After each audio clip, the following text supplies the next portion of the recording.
video is going to be on an ellipse. Quickly, we're going to be talking about the two different orientations of ellipses.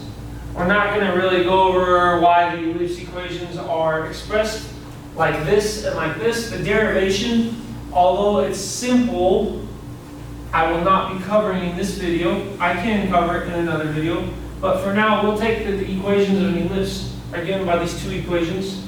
Here, constantly, we always know that A is going to be bigger than B in these equations.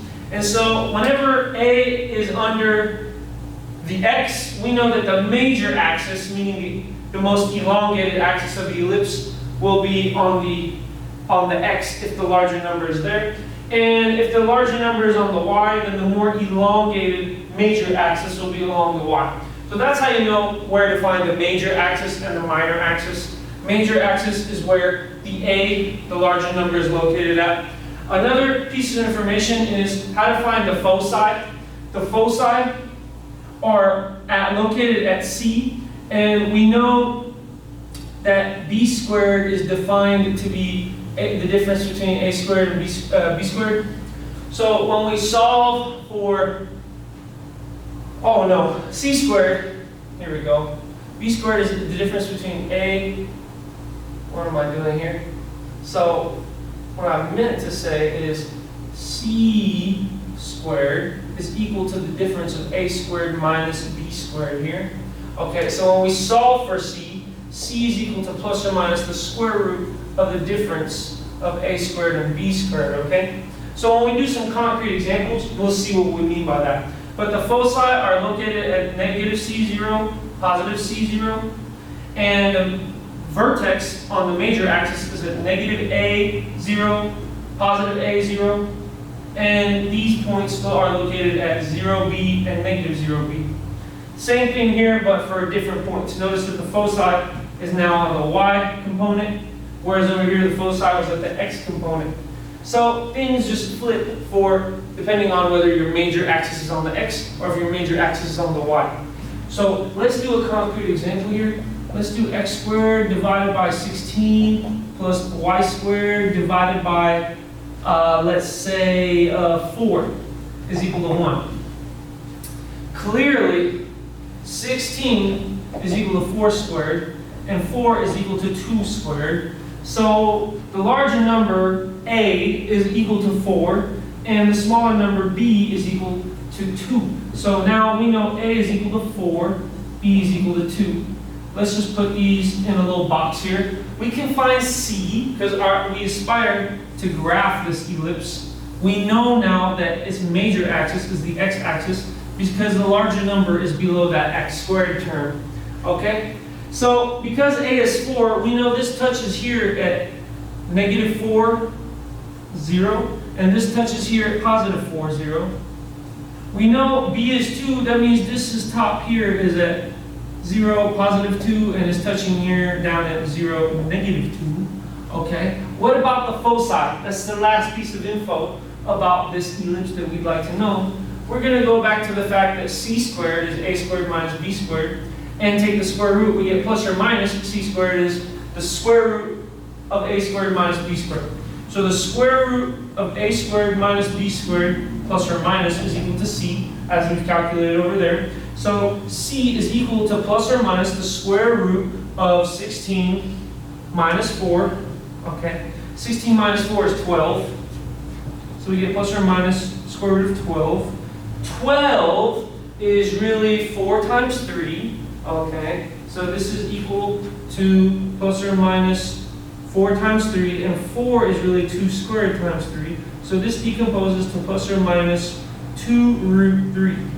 So over here, one of the foci is at negative 2 root 3, comma 0. And the other foci is at positive 2 root 3, comma 0. Okay? Now we've graphed this ellipse right here. This one right here. Its graph is denoted by this. Mostly, a lot of the homework sections or practice problems you might be encountering, either if you're taking my class or if you're at home, you'll notice that this is kind of what they're going to ask you to do. although there's more to ellipses than that, you'll be given an equation of the ellipse and expected to find its graph. Okay? Let's do another one where this time the major axis is not on the x. Let's say it's on the y this time. Okay? So let's erase some of this information here. We know the equation of the ellipse now. Let's erase some information here.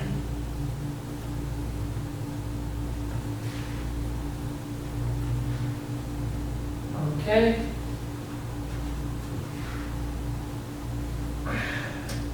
And now, let's do something like x squared divided by 9 plus y squared divided by 25. Okay? The larger number, this right here is the larger number. A squared is equal to 25. B squared is equal to 9. This implies A is clearly 5, and this implies B is clearly 3. So we know this piece. So right away from seeing the equation, make sure that it's equal to 2, or else it's not an ellipse. Right now, from the equation, just by looking at it, we know A is 5, right here. We know B is 3, and the added piece of information that this has a major axis along the y, like this.